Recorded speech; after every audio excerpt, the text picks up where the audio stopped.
दोस्तों, आज हम बात करते हैं कि किस तरह से आदि पुरुष एक पिक्चर रिलीज हुई है। आदि पुरुष जो रामायण से लिया गया है और एक तरह से रामायण को ही नया वर्जन में दिखाने की कोशिश की गई है। और जिस तरह से आदि पुरुष लोगों को पका रहा है और जिस तरह से आदि पुरुष का रिव्यू है, लोग समझ रहे हैं या देख रहे हैं, ये बेहद शर्मनाक है, बेहद निंदा करने वाली पिक्चर है, टॉर्चर मूवी है।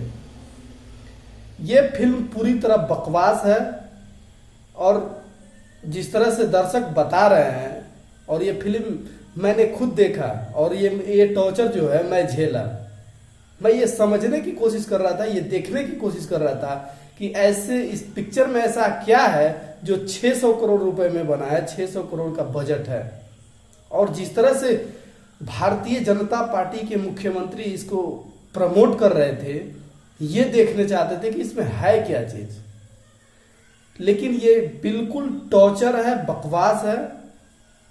अगर यकीन नहीं तो आप देख लीजिए। और ये कहा गया कि जिस भी सिनेमा घर में लगेगी उसमें एक सीट खाली रहेगा बजरंग बली के लिए, एक फोटो लगाया जाएगा और रखा जाएगा किसी की सीट पे। तो मैं ये बोल रहा था कि अगर उस पे रियल में हनुमान, अगर रियल में बजरंग बली अगर वहां पे बैठ जाए तो सबसे पहले गदा मारेंगे उस राइटर को और उस मनोज को जो लिखा है। और जिस तरह के डायलॉग इसमें बैठाए गए हैं, ये बिल्कुल राघव जो नाम दिया गया है, जो राम का नाम है, वो बेहद बदनाम करने के लिए और इस तरह का घटिया दिखाया गया है। भाषा इस तरह का है, डायलॉग इस तरह के हैं। पता ही, एक जगह कहा जाता है जब सीता से मिलने के लिए जाते हैं बजरंग जब मिलने जाते हैं तो ये कहा जाता है, रावण के जो सिक्योरिटी गार्ड हैं, रावण के जो सुरक्षा वाले हैं, उनको ये कहा जाता है कि ये तुम्हारे फूफा का घर है कि तू फूफा का बगीचा समझ के टहलने के लिए आ गए। इस तरह का भाषा अगर बजरंग बली होते तो 2-4 गदा ये डायलॉग लिखने वाले को लगा देते। एक तरह तो ये कहा जाता है कि तेल तेरे बाप का, कपड़ा तेरे बाप का, आग तेरे बाप का और जलेगी भी तेरे बाप की। इस तरह का डायलॉग दिया गया है। जब बजरंग बली के पूंछ में आग लगाया जा रहा था तो इस तरह के डायलॉग मारा जा रहा है।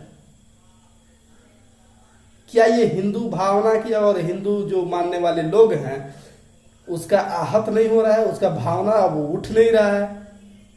आपको याद होगा जब पिछले दिनों जब पठान मूवी आई थी तो एक भगवा कलर के बिकनी से जो है इस तरह का बवाल मचा हुआ था, और आज पूरा का पूरा रामायण का मजाक उड़ाया जा रहा है।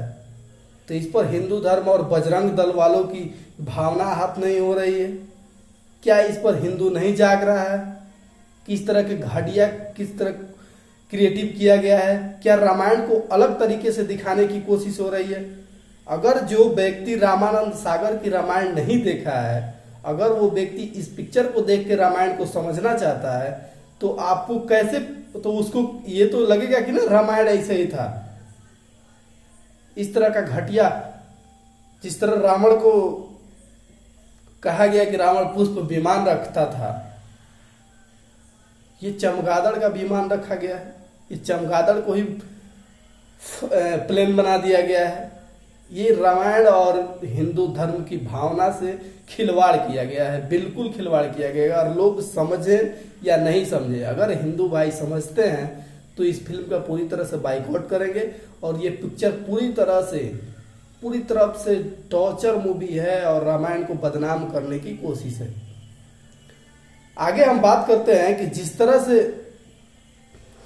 तरह से मणिपुर जल रहा है, और मणिपुर जिस तरह से जल रहा है और प्रधानमंत्री मोदी विदेश यात्रा के तैयारी में लगे हुए हैं, ये पूरी तरह से कहा जाए कि मणिपुर जो है, मणिपुर की जो ये हिंसा है, 3 जून से जो हिंसा झड़प चल रही है और आज तक नहीं रुकी, लगभग 1.5 महीने से इंटरनेट बैन है मणिपुर में। अब तो बीजेपी के 2 मंत्रियों का घर जलाया जा चुका है, बीजेपी के सांसदों का घर जलाया जा चुका है। क्या कहेंगे आप इस पर? मणिपुर के मुख्यमंत्री बीरेन सिंह ये बोल रहे हैं कि कुछ लोग म्यांमार से आए हैं और ये आतंकवादी लोग जो है म्यांमार से आकर हम इनको भगाने की कोशिश कर रहे हैं और ये लोग दंगा फैला रहे हैं और ये अफवाह फैला रहे हैं कि मैतेई और कुकी जाति में आपसी संघर्ष हो रहा है। लेकिन ये जो है बिल्कुल बकवास है। आपको याद होगा कि पिछले दिनों 2021 में जब म्यांमार का सत्ता पलट हुआ था, जब वहां की सेना ने सत्ता पर कब्जा कर लिया था म्यांमार में, उसके बाद से 422 करोड़ का हथियार भारत दिया है म्यांमार को। एक तरफ से बोल रहे हैं बीजेपी के मुख्यमंत्री, मणिपुर के मुख्यमंत्री ये बोल रहे हैं कि म्यांमार जो हमला कर रहा है, म्यांमार के लोग जो है मणिपुर को हिंसा में झड़प कर रहे हैं, और दूसरी तरफ बीजेपी की सरकार 422 करोड़ का हथियार सप्लाई कर चुका है भारत। तो क्या कहेंगे इस पर? कौन आतंकवादी फैला रहा है? बीजेपी गवर्नमेंट तो हथियार सप्लाई कर रही है, आपके मुख्यमंत्री ये कर रहे हैं कि वही लोग जो है ये घटना का अंजाम दे रहे हैं। मणिपुर में अब तक 100 से ज्यादा मौतें हो चुकी हैं, हजारों लोग घर से बाहर बेघर हो गए और बहुत सारे लोग जो हैं, खबर यहां तक है कि 250 प्लस घर जो हैं, 250 प्लस चर्च जो हैं वो जलाए जा चुके हैं। अब 250 प्लस चर्च जलाए जा चुके हैं, आप समझ सकते हैं कि आम जनता का क्या हो सकता है। और मणिपुर की कुल जनसंख्या 35 लाख है, 65,000 केंद्रीय सुरक्षा बल और मणिपुर की जो पुलिस है वो लगा दी गई है, लेकिन फिर भी हिंसा कंट्रोल में नहीं आ रहा है। एक बार भी नरेंद्र मोदी जो है इस पर अपील नहीं कर पा रहे हैं कि हम अपील करते हैं कि आप लोग शांति बनाए रखिए।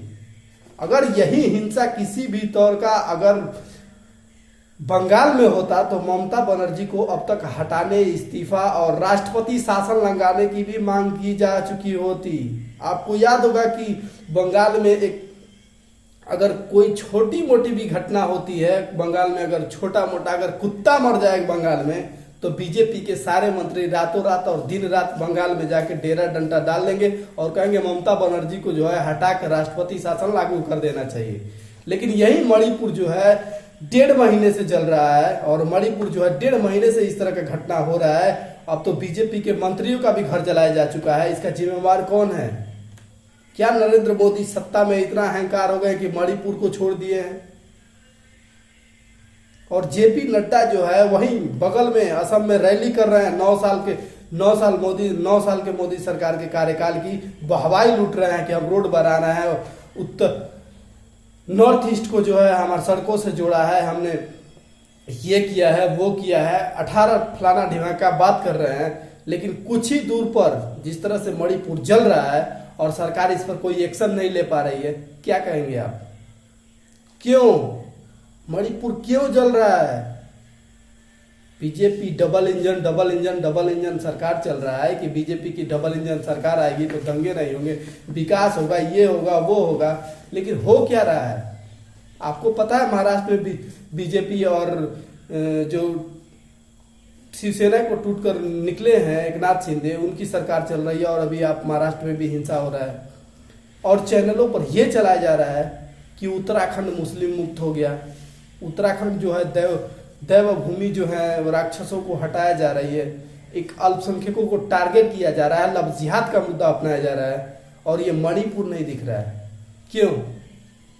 सवाल ये है कि जहां बीजेपी की सरकार है वहां इस तरह की घटना हो रही है तो चर्चा क्यों नहीं हो रहा है? आज टीवी पर इस बात का चर्चा है कि प्रधानमंत्री जो है संगीत लिख रहे हैं, प्रधानमंत्री गाना लिख रहे हैं, इसमें बिजी है, गाना लिखने में बिजी है। भारत के प्रधानमंत्री गाना लिखने में बिजी हैं और मणिपुर 1.5 महीने से जल रहा है, इस पर कोई चर्चा नहीं हो रही है। कितनी जाने गई होंगी इस बात का कोई आंकड़ा नहीं है। उड़ीसा के बालासोर में जो ट्रेन एक्सीडेंट हुआ उसको हम ये मान के सहन कर लिए, भारत की जनता ये मान के सहन कर गई कि ये एक एक्सीडेंट है। लेकिन मणिपुर में जो 1.5 महीने से हो रहा है, 1.5 महीने से जो इंटरनेट बैन है, वहां के लोग किस तरह होंगे? वहां की जो वीडियो फुटेज सोशल मीडिया पर वायरल हो रही है, उसके बारे में आप क्या कहेंगे? कोई केंद्रीय मंत्री और कोई जो है एक राज्य को जलने दिया जा रहा है, किसी तरह का जो है जानकारी नहीं है सरकार के पास, ना ही सरकार। हम तो ये सोचना चाहते हैं, जब शिखर धवन के अंगूठा में बॉल खेलते टाइम चोट लगा था, क्रिकेट खेलते टाइम चोट लगा था, तो ये ट्वीट कर दिए, ट्वीट करके जानकारी दे रहे थे, ट्वीट करके अपना संवेदना प्रकट कर रहे थे। लेकिन आज मणिपुर पूरा का पूरा जल गया और सरकार अपना एक स्टेटमेंट भी जारी नहीं कर पा रही है कि ऐसा क्यों हो रहा है। क्या वीरेंद्र सिंह की जो सरकार है, बीजेपी की जो सरकार है, उसे बर्खास्त नहीं करना चाहिए? वह राष्ट्रपति शासन लागू नहीं होना चाहिए? अगर यही हिंसा बिहार, बंगाल या किसी भी राज्य विपक्ष के राज्य में होता तो अब तक क्या से क्या हो गया होता। तो जिस तरह से ये राजनीतिक घटनाएं हो रही हैं और राजनीतिक के चलते जनता को नुकसान हो रहा है, आप इस पर समझिए कि पॉलिटिक्स क्या चाहती है। जो पॉलिटिक्स खुद धर्म को बढ़ावा दे रही है, वो कभी विकास नहीं कर सकती। इतिहास गवाह है कि कोई भी देश जो धर्म को सर्वश्रेष्ठ माना है, उस देश का विकास नहीं हुआ। अगर राजनीतिक पॉलिटिक्स खुद धार्मिक मुद्दों को उत्पन्न करे, वो देश विकास नहीं कर सकता। आप देख लीजिए, बगल में आपका पड़ोसी देश नेपाल है, भूटान है, बांग्लादेश है, पाकिस्तान है, ये किस तरह से आर्थिक संकट से जूझ रहे हैं, सिर्फ कट्टरता के लिए। और आप जो भारत में हो रहा है, ये तो लगता है कि सब, अगर बीजेपी करती है या सत्ता पक्ष जो है बीजेपी अगर करती है, तो इस पर कोई कार्रवाई नहीं हो रही। किसी भी प्रकार की कहीं भी घटना हो जाए, बिहार में पुल गिरने पर बवाल हो रहा था, बंगाल में पुल गिरने पर बवाल हो रहा था, लेकिन गुजरात में अगर मोरबी पे पुल गिरी तो मीडिया क्या बोली? आपको पता है मीडिया क्या बोल रही थी? कि वे जो वहां लोग गए हैं उन लोगों की दोष है, लोग को जाने की क्या जरूरत है। इस तरह के बयान आ रहे थे। और टीवी चैनलों पर जिस तरह से डिबेट चल रहे हैं, अनर्गल मुद्दे बिना मतलब का, उत्तराखंड मुस्लिम मुक्त, इस तरह का डिबेट हो रहा है। लेकिन मणिपुर पे कोई डिबेट नहीं हो रहा है, मणिपुर पे कोई जवाब नहीं आ रहा है। सवाल तो छोड़िए, जवाब नहीं आ रहा है सरकार की तरफ से। सवाल करने की हिम्मत नहीं है किसी की। क्यों? क्या मणिपुर हमारे राज्य का नहीं है, हमारे देश का नहीं है? दिन भर कश्मीर चिल्ला रहे थे कि हम धारा 365 धरा दिए, वहां के लोग जमीन खरीद सकते हैं, वहां जाकर घर बना सकते हैं, कश्मीर भारत का हिस्सा है। क्या मणिपुर भारत का हिस्सा नहीं है? क्या मणिपुर भारत का नहीं है? आप गलवान घाटी पे नहीं बोल पा रहे हैं, चाइना जो जिस तरह से कर रहा है उस पर नहीं बोल पा रहे हैं, आप खुद किसी प्रकार की जिम्मेवारी नहीं ले रहे हैं, और दिन रात अनर्गल बयान, बिना मतलब का धार्मिक बयान। और आप सोचिए और समझिए और देखिए। अगर हमारे चैनल का वीडियो पसंद आ रहा है, उसको लाइक कीजिए, शेयर कीजिए और सब्सक्राइब कीजिए। अगर फेसबुक पेज पर देख रहे हैं तो फेसबुक पेज को फॉलो कीजिए और सतर्क रहिए। फिर मिलते हैं कल एक नए वीडियो के साथ। जय हिंद, जय भारत।